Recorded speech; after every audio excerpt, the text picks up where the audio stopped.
Salut, bonjour. De retour pour l'après Zilan. Vous allez bien? Vous avez passé un bon week-end? Moi ça va, j'ai passé un bon week-end en vrai, c'était sympa. C'est vrai que les week-ends de Zilan c'est quand même conséquent et surtout que cette année, je pense qu'il y a quelque chose qui a malheureusement créé une double peine et je sais que c'est Zera qui en a parlé un peu. Mais ça a été ce fameux 2 heures de retard de vendredi. Parce que du coup ça veut dire que le premier jour de la LAN, nous c'est simple, on s'est couché à 4 heures du mat et en plus c'est pas comme si on avait traîné ou quoi, hein, mais c'est que j'avais quasiment pas mangé de la soirée. En fait on est rentré à la maison vers 3h15, j'ai mangé un petit bout, on a papoté vite fait et puis on allait se coucher et il était 4h quoi. Et le lendemain c'était réveil 9h. Donc déjà quand tu sais que le week-end a commencé comme ça, c'est quand même conséquent, tu vois. On va discuter un peu de mon parcours sur cette Zilan, de ce que j'en ai pensé. On va discuter un peu aussi, on va dire de la partie drama Zilan entre guillemets, mais pas forcément pour reprendre les tweets de tout le monde et de ce qui s'est passé et tout, mais plutôt pour vous donner aussi mon avis un peu là-dessus. Et à l'inverse, moi je pense que j'ai pas forcément l'avis de tout le monde sur les choses que je n'ai pas aimé de la Zilan et les choses que j'ai bien aimé de la Zilan, donc je pense que ça peut être intéressant de discuter un peu de tout ça. Au sujet de la Zilan, regrettes-tu au final de pas avoir pris ton setup avec toi au vu des bugs / lag sur les ordis prêtés? Ok, bah vas-y, on peut très bien commencer par ça,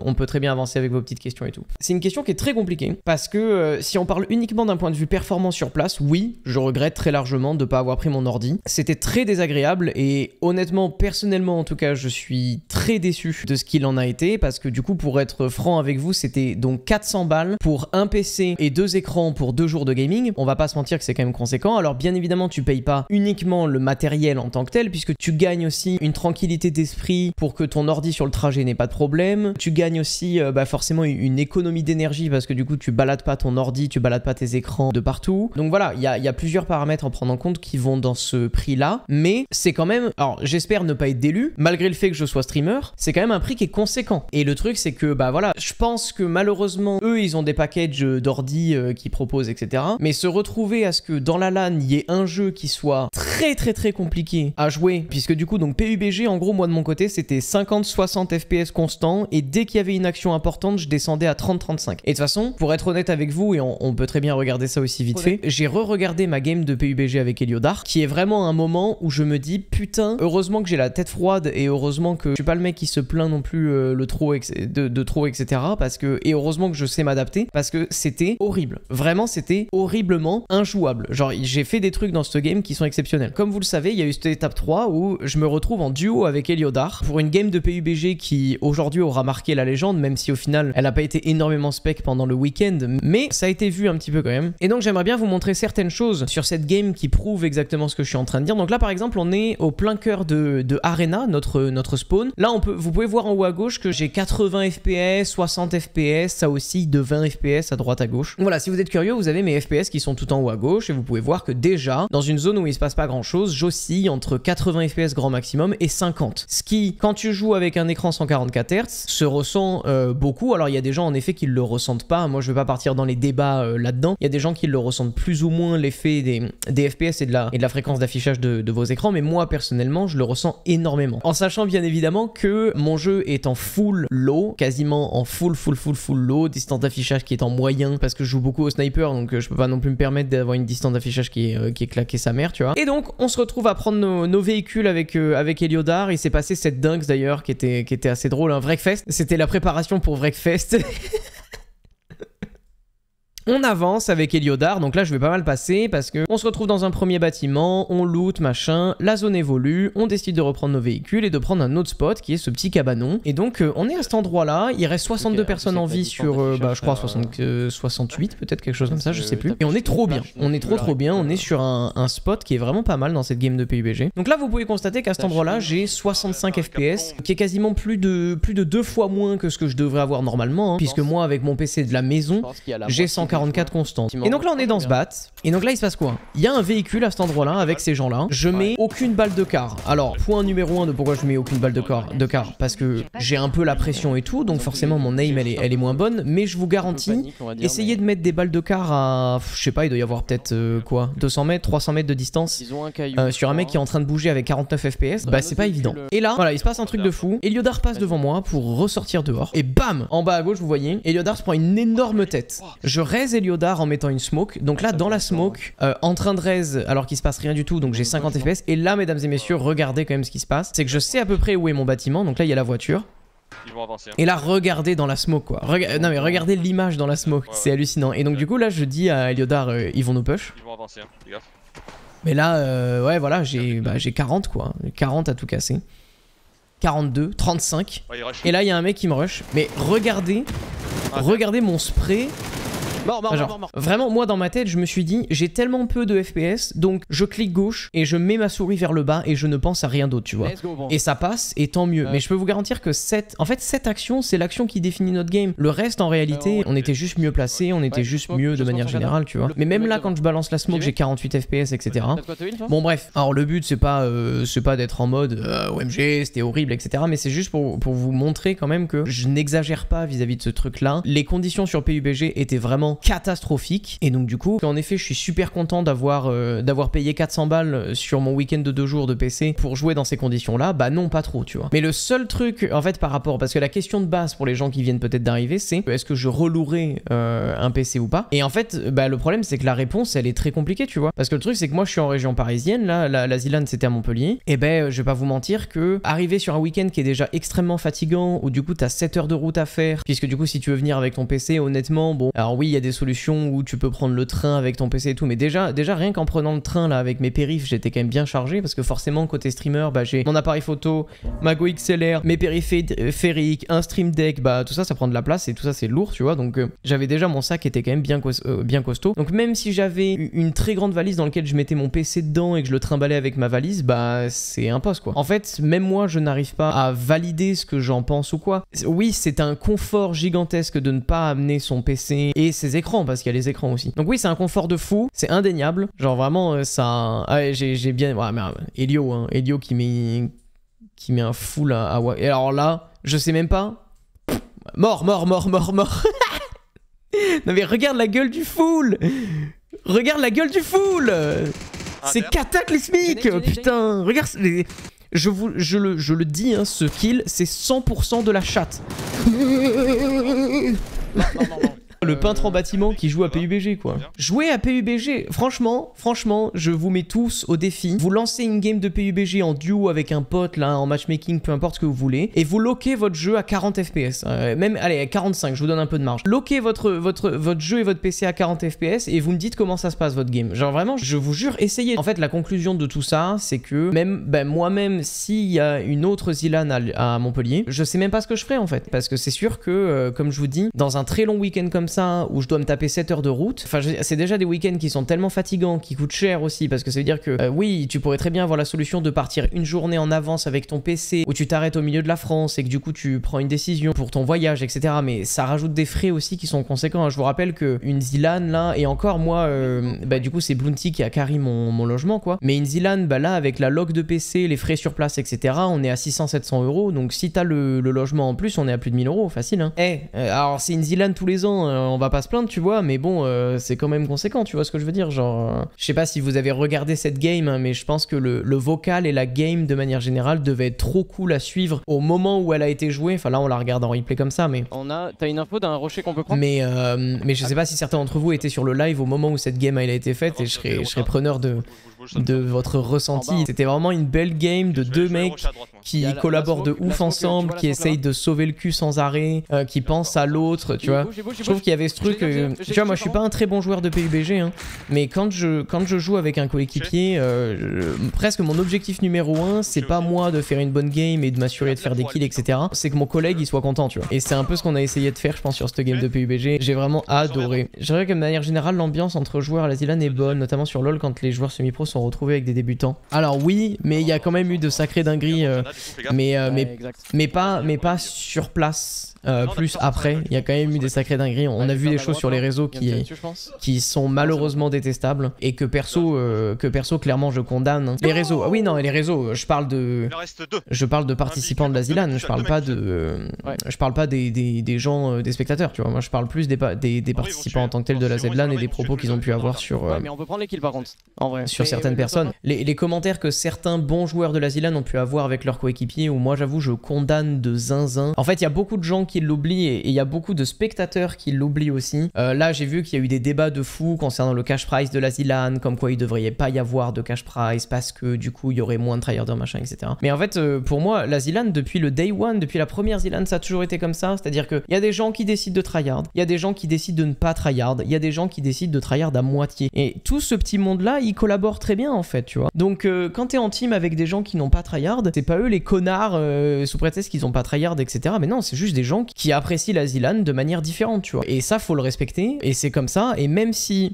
toi t'es perdant dans le lot, tant pis t'avais qu'à être meilleur pour carry ta game de League of Legends. Moi vraiment c'est comme ça que je le vois. J'avoue que je supporte pas certains trucs que j'ai pu voir de targeting direct de leur mate de League of Legends etc. Je veux dire moi si je prends ma game, ma karma mid qui c'est big up à Joey d'ailleurs, Joey que j'ai vu à l'Odysseum lundi parce qu'il attendait son train là, mais ma karma mid n'avait jamais lancé League of Legends, a pris les mauvaises runes, a pris l'item support, ce qui fait que du coup on avait 2 items support dans la game. Je pense on perd 3000 ou 4000 gold juste parce qu'on a 2 items support dans la game tu vois. Est-ce que je vais être là en mode est-ce connard il aurait pu au moins lancer une game pour comprendre que tu vois, bah non, enfin genre c'est normal, le jeu est tellement complexe en plus de ça que de 1 t'as la big flemme de lancer League of Legends, ça c'est la première chose, et de 2 même si t'as pas la flemme de lancer League of Legends, devoir apprendre tout ce qui est important etc. Si ça se trouve on l'a fait jouer mid alors que dans son training il a joué support parce qu'on lui a dit tu verras t'inquiète Yumi sup et puis tu verras ça se passe bien tu vois. Les joueurs LoL faut-il mais non mais on parle pas de joueurs LoL Emirates là n'importe quoi hein. On parle juste de participants de la ZLAN, de tryharders qui derrière se sont mal comportés en parlant de leurs coéquipiers sur les réseaux. On parle pas de joueurs League of Legends hein. À l'inverse bien évidemment je dirais même que les joueurs League of Legends de la LAN, alors peut-être pas ceux que je connais mais j'ai l'impression que les joueurs League of Legends de la LAN et les joueurs qui étaient forts se sont hyper bien comportés avec leur team, que ce soit Shriek, Stray, Qatar, Wax, Croco etc tu vois. Je me suis pas plaint mais franchement j'aurais pu être aussi bon que je voulais, c'était impossible de carry mes mates sur LoL pour le coup. Non mais en fait tu vois ce que je veux dire, c'est que pour moi ce sera jamais un bon argument que de dire mes mates puaient la merde, de toute façon c'était infaisable etc. C'est en mode voilà le tirage a fait que j'avais des gens moins forts qu'en face, on a perdu point tu vois. En fait ce que je veux dire par là c'est que moi en tout cas ce sera toujours ma mentalité, je préfère me dire que j'ai pas assez bien fait plutôt que les gens dans mon équipe étaient pas assez bons et que du coup c'était horrible quoi tu vois. Tu sais moi quand j'ai vu certains tweets j'étais en mode mais vous savez que les gens avec qui vous avez joué ils ont Twitter en fait, tu sais j'ai l'impression que parler d'eux en mode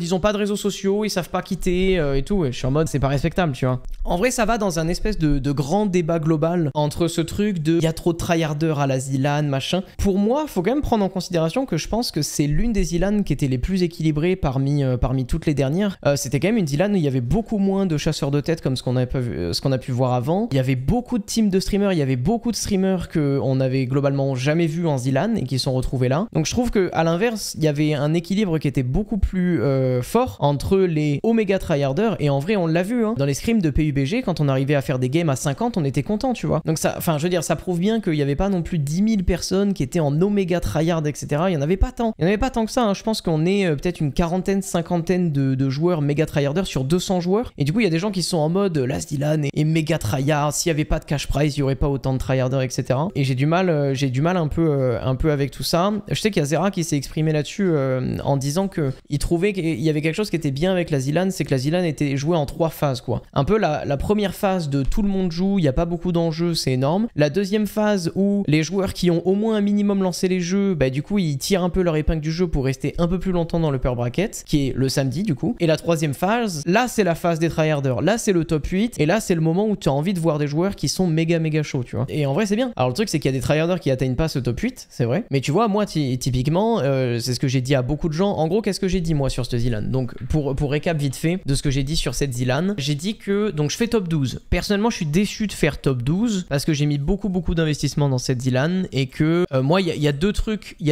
a deux trucs qui m'ont un peu embêté. Il y a la game PUBG du top 48 où je suis en mode bah nous on fait top 1 casse-kill, bah ouais on est content tu vois, mais il fallait perf sur une seule game, genre en vrai c'est hardcore de fou, en sachant du coup qu'on avait déjà eu 2 fois PUBG. Je pense personnellement qu'il y avait tout un tas de scénarios qui étaient disponibles. Tu pouvais faire du Wreckfest 3 lobbies, tu pouvais faire une run de Céleste de 1 à 5 avec tout le monde, tu pouvais faire peut-être même des lobby trials Finals, des lobbies Slope Crashers, des lobbies Microworks. En vrai, il y avait tout un tas de trucs. Et surtout, moi, ce qui m'embêtait beaucoup, c'est que, en fait, t'avais trop de jeux qui se ressemblaient sur ces étapes-là. C'est-à-dire que t'as l'étape du top 48 où c'est PUBG StarCraft. Donc, en gros, PUBG qui est un Battle Royale. Alors, il y a tout le monde qui était en mode RNG, machin et tout. Non, bien évidemment, c'est toujours les mêmes qui win sur PUBG, etc. Tu vois. Et quand toi, justement, t'es un joueur moyen, t'es en mode putain, je vais avoir besoin d'une sacrée chance et de pas tomber contre les mauvaises personnes parce que sinon, c'est la merde. Le top 48, c'était une game solo bolo. Moi, perso, j'ai fait top 22 1 kill parce que je me suis fait fumer par Kalen sur le début de la zone finale, tu vois. Donc, en gros, t'as un premier jeu qui est quand même très dépendant d'éléments que tu ne peux pas forcément contrôler. Ou, bien évidemment, ce sera toujours les mêmes qui gagnent, mais voilà. Et StarCraft avec exactement la même chose. C'est-à-dire que moi, donc, vous le savez, j'étais dans la game de moment. J'ai eu le meilleur spawn de la map, il a rasé tout le monde, je n'ai jamais rien pu faire face à Moment, tu vois ce que je veux dire? Et en fait, peu importe son spawn, peu importe les gens autour de lui, il aurait rasé tout le monde. Mais ce que je veux dire par là, c'est que c'est deux jeux quand même qui sont dépendants de facteurs que tu peux pas trop contrôler. Et juste après, donc là, il y a 32 personnes qui se font éliminer de ça, et juste après, sur le top 16, ils nous mettent quoi comme jeu? Ils nous mettent Slope Crashers et Microworks. Et en vrai, moi, ce que j'ai trouvé un peu dommage là-dedans, alors, certains diront que je suis de mauvaise foi parce que c'est les jeux que j'avais le moins train, c'est vrai. Pour moi, dans toutes les Zilan, il y a ce que j'appelle des jeux un peu anomalies, tu vois. Et par exemple, la Zilan numéro 1, c'était Disque Jam. Et là, pour moi, donc dans ce Zilan, c'était Slope Crashers et Microworks, parce que c'est quand même des jeux qui sont tous les deux assez particuliers. On a un jeu de run style Mario Kart, pas du tout balance et pas du tout au point. Et de l'autre côté, on a Microworks qui est un jeu, un party game très ADN diff, très voilà, où il y a des choses qui vont t'arriver à toi, pas du tout aux autres, un peu avec des... Ouais, par exemple Power Wash Simulator, exactement, Blazik. Avec des trucs que tu peux pas forcément trop contrôler et tout, bref. Et du coup, moi j'avoue que dans ma tête, j'étais en mode, mais pourquoi mettre les deux jeux Battle Royale, Spawn Diff en même temps et mettre les deux jeux Anomaly en même temps? Moi j'avoue que j'ai pas trop compris ce truc là, tu vois. Et par contre, le seul truc que je disais à tout le monde, c'est que bah moi j'ai 6 heures de Microworks, 8 heures de Slope Crashers. Clairement, je méritais pas d'aller à l'étape d'après puisque j'étais pas prêt sur ces jeux-là, tu vois. Et je l'accepte à 100%, même si ça me fait grave chier parce que du coup, je me fais éliminer en fait sans avoir du tout pu me battre au final, puisqu'il fallait faire donc bonne perf PUBG, bonne perf StarCraft, bonne perf Slope Crashers, bonne perf Microworks, en sachant que vous le savez, mais du coup avec mes performances sur PUBG, c'était horrible de faire quoi que ce soit et j'ai fait du mieux que je pouvais, mais c'était pas fou. Sur StarCraft, heureusement, je fais deuxième et oui, Moment, il en a parlé. Moment a globalement épargné Shishayu et myself. Après, l'avantage, c'est qu'avec mon spawn, j'étais loin de Moment, donc en fait, il allait raser tout le monde. Mais c'est vrai que Moment, il me l'avait dit. Hein. Moment, il m'avait dit, peu importe où t'es sur la map, je saurai où est-ce que t'es et je t'aurai scouté. Et si j'ai envie que tu meurs, tu meurs, tu vois. Moment, il me l'avait dit ça. Hein. Et pas moi directement, en mode moi, mais en mode s'il y a un pseudo de quelqu'un que j'ai envie d'éliminer parce que j'ai pas envie qu'il aille plus loin ou quoi, il le saura dès le début de la game, tu vois. Donc, il y a pas d'échappatoire avec Moment dans la game, tu vois ce que je veux dire. Moi, personnellement, à l'inverse de beaucoup de gens qui se sont plaints des teams random, etc. Alors peut-être que, encore une fois, je le dis, je prends des pincettes, peut-être que c'est trop facile de ma part de dire ça, parce que de mon côté, j'ai eu des teams plutôt équilibrés où ça s'est bien passé. Il y a des gens, faut pas oublier que à cause de certains... on va éviter des noms d'oiseaux, mais de certaines personnes qui ont décidé de cancel la LAN la veille, et il y a eu des 4v5 sur LoL, hein, je pense que vous êtes au courant. Enfin, des 4v5 ou des 4v4 peut-être. Mais c'est sûr que ça s'est plutôt bien passé pour moi. Et voilà, il y avait des gens qui étaient en mode, tu t'inscris à une LAN solo, mais en fait, il y a plein d'étapes en duo, etc. Et moi, je suis en mode, c'est la ZLAN, les gars. En fait, quand tu t'inscris à la ZLAN, tu signes pour la ZLAN et tu signes pour les formats de la ZLAN. Genre, c'est tout. Il y a eu beaucoup de réactions à chaud, on a vu qu'il y a des gens qui se sont inscrits, etc. Mais malheureusement, hein, c'est le cas chaque année. Hein. Il y a des gens qui se sont inscrits à la ZLAN en pensant que c'était une LAN basée sur la méritocratie, que c'est la LEC quoi. Mais non, c'est la ZLAN en fait. Et quand tu t'inscris à la ZLAN, t'es au courant de ça. C'est comme ça. Hein. Et en vrai, c'est très bien que ce soit comme ça parce que c'est une LAN unique justement grâce à ça, tu vois. C'est pas qu'une LAN, c'est aussi un divertissement dans lequel il se passe beaucoup de choses. Faut pas oublier que Loch Ness aurait dû, entre guillemets, faire top 4. Non, top 6 du coup. Parce que jamais de la vie, il est censé survivre à cette game de StarCraft. Mais heureusement pour lui, la bonne étoile de son Leaf l'a fait passer à la suite. Tu vois, il y a plein de choses. Leaf était trop dans la merde jusqu'au top 16. Et heureusement, les jeux du top 16, c'était des jeux où il avait du bon contrôle dessus, donc il s'en est bien sorti. Enfin, en fait, tout le monde, tous les gens qui sont passés au top 8, ils ont quand même eu leur bonne étoile. Il n'y a pas un mec qui a été full unlucky, enfin si, il y a eu Croco. Et ensuite, tous les autres, ils ont eu de la chance et ça s'est bien passé, tu vois. Donc, tu vois, c'est pas tout n'est pas blanc ou noir. Mais moi, voilà, c'est le seul truc que je dis à l'oral comme ça, c'est que je pense qu'il y a des gens qui voilà, en fait, ils oublient ce que c'est la ZLAN. Ils oublient ce que c'est la ZLAN. La ZLAN, c'est un événement qui est unique en son genre par tout ça. C'est un événement où tryharders, mi-tryharders, débutants cohabitent dans une ambiance de fou. C'est un événement où ça n'a jamais été équitable, ça n'a jamais été fair, ça n'a jamais été destiné à ce que les joueurs passent un bon moment, etc. Tu vois, genre, ça a jamais été le cas, ça a toujours été comme ça. Ceci dit, malgré tout ce que je suis en train de raconter, je pense quand même qu'il est important que la ZLAN conserve un équilibre entre les deux, entre divertissement et entre compétition, on va dire. Je pense que cette ZLAN manquait un petit peu de cet équilibre-là. On l'a vu, hein, il s'est quand même passé certaines énormes aberrations.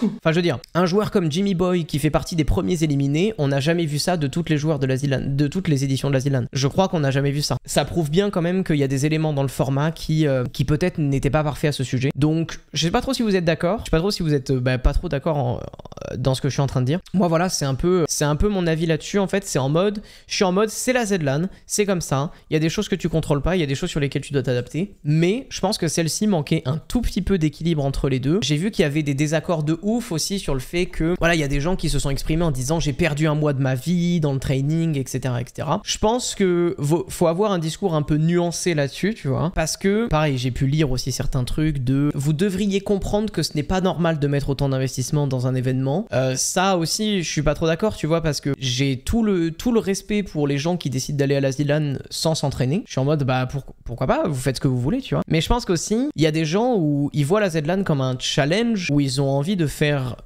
voilà, pour une fois dans leur année, la meilleure performance possible et d'y mettre un investissement qui est très fort. Les gens qui disent que Shishayu la fraude ne mériterait jamais d'être dans le top 16, bah on ronfle.